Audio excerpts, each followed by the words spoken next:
بسم اللہ الرحمن الرحیم. سب دوستوں کو میں شاہد محمود بٹ خوش آمدید کہتا ہوں. اور آج پھر ہم نے صوفی قمر صاحب کو زحمت دی ہوئی ہے اپنے دوست صاحب کی فرمائش کے اوپر. صوفی صاحب، ہمیں جو مسائل درپیش ہوتے ہیں یا جو پرابلمز ہوتی ہیں وہ ہم ڈسکس کرتے رہتے ہیں، لیکن جس طریقے سے آپ ان کا حل بتاتے ہیں وہ بہت ہی پریکٹیکل ہوتا ہے. تو آج ایک بڑی پریکٹیکل چیز ہے کہ ہم لوگوں کی صحت جو ہے، ہم کہتے ہیں پرانے وقت تھے، لوگوں نے پرانی غذائیں کھائی ہوئی تھیں، ان کی صحتیں بڑی اچھی تھیں. آج کل صحت جو ہے، ایک تو اس کا بہت زیادہ ایشو ہے کہ لوگوں کی صحتیں بہت خراب ہے. دوسرا ڈپریشن ایک فیشن بن چکا ہے. میں تو یہ کہوں گا کہ ہر دوسرا شخص، بلکہ تقریباً ہر شخص ڈپریشن کا شکار ہے. تو سکون کی تلاش اور شفا کی تلاش، بیماری کیا ہے، ڈپریشن کیا ہے، اور ہمیں سکون کیسے مل سکتا ہے، ڈپریشن سے نجات کیسے مل سکتی ہے، اور بیماریوں سے شفا کیسے مل سکتی ہے، اس پہ روشنی ڈالیے. بسم اللہ الرحمن الرحیم. شکریہ شاہد صاحب. سب سے پہلی بات یہ ہے کہ یہ جو بیماری ہے یہ جسم کا امبیلنس ہے. فطرت نے ہر چیز بیلنس میں رکھی ہوئی ہے. جب آپ آؤٹ آف بیلنس ہوتے ہیں، ہمارے جسم میں اور ہر جانور کے جسم میں ایک ڈیفینس پاور ہوتی ہے جو بیماری کے خلاف کام کرتی رہتی ہے. اسے ہم امیونٹی کہتے ہیں. اسی پاور میں بیماریوں کے خلاف لڑنا ہوتا ہے، اور یہ ہر وقت اس جنگ میں مصروف رہتی ہے. سانس کے ساتھ کتنے جراثیم آپ کے جسم میں جاتے ہیں، یہ ان سب کو ختم کرتی ہے، تقریباً سب کو. اچھا، یہ پاور جب نیچے چلی جائے تو آپ کی بیماریاں جو جسم میں مختلف جراثیم اور مختلف وائرس چل رہے ہوتے ہیں وہ ایکٹیو ہو جاتے ہیں امیونٹی کے نیچے جانا. امیونٹی کے نیچے جانے سے. اور آپ جتنی بھی دوائیاں لیتے ہیں، چاہے ایلوپیتھک ہو، چاہے ہومیوپیتھک ہو، چاہے آیورویدک ہو، چاہے حکمت کی ہو، یہ سب دوائیاں آپ کی اسی امیونٹی کو ایکٹیویٹ کرتی ہیں، یعنی آپ کی ڈیفینس پاور اوپر چلی جاتی ہے. جانوروں میں بھی یہ پاور ہوتی ہے اور اس کو استعمال کرتے ہیں. وہ غریب کیا کرتے ہیں کہ کتا ہے، بیمار ہوئے ہیں تو گھاس کھا رہا ہے یا مٹی کھا رہا ہے، اس غریب کو وہی ملنا ہے. لیکن ہمارے پاس انلمیٹڈ چوائس ہے، مطلب ہمارے پاس بے شمار دہی ہے، دودھ ہے، ہمارے پاس فروٹ ہیں، طرح طرح کے مختلف خوراکیں ہیں، بے شمار چیزیں ہیں، چینی ہے، گڑ ہے، جو بھی آپ نے نام لیتے تھے. تو انسان میں یہ حص بھی ہے کہ آپ کون سی چیز کھائیں تو آپ ٹھیک ہوں گے. لیکن یہ ریلیکس مائنڈ کا بندہ وہی چیز کھائے گا، ٹھیک ہو جائے گا. جس طرح جانور جو بھی چیز ضرورت ہوتی ہے وہ کھاتا ہے، اس کے مطابق اس کا بیلنس ٹھیک رہتا ہے. لیکن یہ آپ کی جب امیونٹی نیچے چلی جاتی ہے، آپ کی ڈیفینس پاور نیچے چلی جاتی ہے. اس کی وجہ کیا ہوتی ہے؟ جو مجھے اپنے برسوں کی ریسرچ میں ملی، اس میں صرف اور صرف ایک وجہ سامنے آئی، وہ سٹریس ہے. اچھا، بیماری کے جی حوالے سے. جی، سٹریس ایسی ذہنی کھنچاؤ، یا آپ ذہن کو ایسا سوال دیں جس کے ساتھ ذہن لڑتا رہے، کشتی کرتا رہے، ٹھیک ہے، اور اس کا حل نہ نکال سکے، اسے آپ سٹریس کا نام دیں گے. ڈپریشن بھی یہ چیز ہے.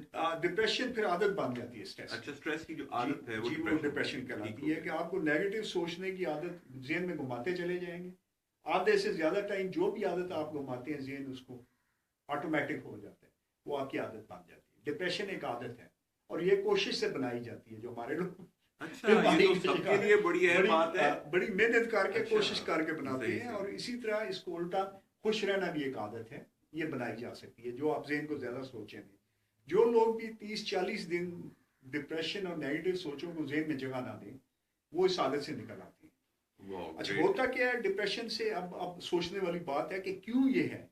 90% سٹریس ہے، 5% لیک آف ایکسرسائز، رانگ خوراک ہے غلط قسم کی، 5% آپ لیک آف ایکسرسائز. لیکن جب میں گیا ہوں مجھے 98% تک سٹریس ہی نظر آیا. سٹریس کی صورت میں یہ ہوتا ہے کہ آپ کا جسم جنگ کی کیفیت میں آ جاتا ہے. جسم اس میں فرق نہیں جانتا ہے کہ آپ ایکچولی یہ چیز کر رہے ہیں یا سوچ رہے ہیں. اگر آپ کسی کے ساتھ تصور میں لڑائی کرتے ہیں تو آپ کے دماغ کے نیورون باکسنگ کر رہے ہوتے ہیں باقاعدہ. جی، تو آپ نے اس طرح کرنا ہے کہ اس کو یہ تصویر نہ دکھائیں. جب آپ اس کو خطرہ دکھاتے ہیں جسم اس طرح ایکٹیو ہو جاتا ہے کہ آپ میرے پہ خطرہ ہے. آپ کا جسم، آپ کا جو پنکریاس ہے یہ فالتو شوگر ریلیز کرنی شروع کرتا ہے کہ چوٹ لگنے والی ہے، اس کو پروٹیکٹ کرو، اس کی بندوبست کرو کہ یہ خطر نہ بنے. آپ کا جو لیور ہے، آپ کا پتا ہے، یہ ریڈ سیل ریلیز کرنے شروع کر دیتا ہے. آپ کا بون میرو جو ہے وہ آپ کے وائٹ سیل ریلیز کرنے شروع کر دیتا ہے. آپ کی گردن کی نسیں کھنچ جاتی ہیں, دماغ کی طرف خون کم آنا شروع ہو جاتا ہے اگر آپ مسلسل اس سوچ میں رہیں. تو نتیجہ کیا ہوتا ہے کہ یہ عضو اس کام کے لیے نہیں بنے ہیں کہ یہ زیادہ دیر تک یہ کام جاری رکھ سکیں. جب آپ اس کو زیادہ دیر دیتے ہیں تو نتیجہ کیا ہوتا ہے کہ وہ عضو جواب دے جاتا ہے. جس کا دل کمزور اس پہ اٹیک ہو جائے گا, جس کا پنکریاس کمزور اس پہ ہو جائے گا, جس کا ٹھیک ہے نا, جس کا پتا کمزور ہے پتا خراب ہو جائے گا. تو یہ لگاتار جو آپ سوچ اور یہ دیتے رہتے ہیں, اس کو یہی آپ کو بیمار کرتی ہے. اچھا, اس کا علاج کیا ہے؟ یہاں پہ میں تھوڑا سا اس کا مطلب میں اس کو سمرائز کروں تو اگر ہم کسی چیز کا سٹریس لیتے ہیں تو ہمارے جسم سے ایسے سیکریشنز ہارمونز نکل کے ہمارے خون میں شامل ہوتے رہتے ہیں جو بیماری کا باعث بنتے ہیں. بالکل. تو اس لیے سٹریس کو بنیادی اہمیت حاصل ہے بیمار ہونے کے حوالے سے. جی بالکل. سٹریس سے جو بچیں وہ شاذ و نادری بیمار ہیں. اللہ نے انسان کو بڑا ڈھیٹ بنایا ہے, بہت ڈھیٹ بنایا ہے. آپ 70 سے پہلے آپ کو بیمار نہیں ہونا چاہیے. بخار بیماری نہیں ہے, ٹھیک ہے, بخار بیماری, زکام بیماری نہیں ہے, جسم کا کلیننگ پروسیس ہے. لیکن اب سٹریس سے بچنے کا کیا طریقہ ہے؟ جب بھی میں لوگوں سے یہ بات کرتا ہوں کہ جناب سٹریس نہ لیا کریں تو مجھے فوراً اٹیک ہوتا ہے, میرے پہ لوگ اٹیک کر دیتے ہیں کہ سٹریس ہی پاکستان کی زندگی کا حصہ ہے. تو میں ان کو کہتے ہیں بندہ خدا آپ کیا بات کر رہے ہیں. میں ان کا چلیں آپ فرض کریں آپ کہتے ہیں کہ سٹریس زندگی کا حصہ ہے, تو پاکستان میں 80% مسئلے تو مالی ہوتے ہیں, معاشی ہوتے ہیں کہ گھر میں کتنی فیملیاں رہ رہی ہیں, بچوں کی فیسوں کے پیسے نہیں ہیں, ٹھیک ہے نا, آپ کے جو خرچے کے پورے نہیں ہیں, جو کپڑے اچھے نہیں ہیں, اور پتہ نہیں بلا بلا ہمارے پاس بائک یا کار نہیں ہے. اگر آپ کے مالی مسائل ہی حل ہو جائیں تو آپ کے کم سے کم 80% مسائل تو حل ہو جائیں گے. لیکن اصل بات یہ نہیں ہے. جن کے پاس پیسے ہیں وہ بھی اتنے ہی پریشان ہیں جتنے آپ ہیں. اس کی وجہ یہ ہے کہ ان کو زندگی کا شعور نہیں ہے. زندگی کا شعور اچھے برے کی پہچان کو کہتے ہیں, نمبر 1.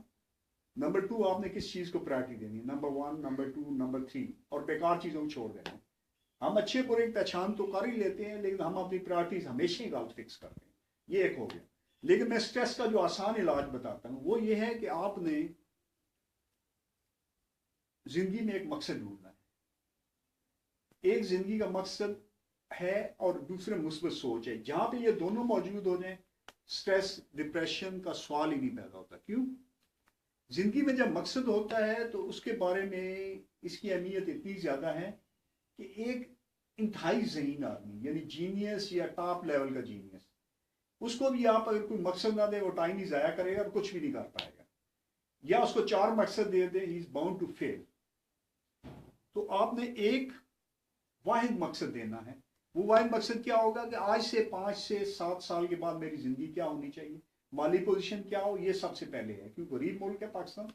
آپ کو اپنے خرچہ چاہیے کچن چلانے کا. نمبر 2 کہ میری شخصیت کس قسم کی ہو اس وقت, ذہنی روحانی شخصیت کس قسم کی ہو, میری فیملی لائف کیسی ہو, میرا ہلکا باپ. یہ 3-4 چیزیں بعد میں ہیں لیکن واحد مقصد جو آپ کو اپنی انکم کے حوالے سے ہے یہ آپ نے سامنے رکھنا ہے.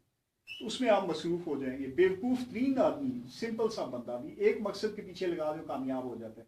یہی وجہ ہے کہ کاروباری لوگ عام طور پہ زیادہ ذہین نہیں ہوتے, کامیاب کاروباری, اور جو ذہین لوگ ہیں وہ ان کے ملازم ہی ہوتے ہیں اکثر, کیونکہ ان کا مقصد کلیئر نہیں ہوتا, ڈفرینٹ طرف سے چلے جاتے ہیں.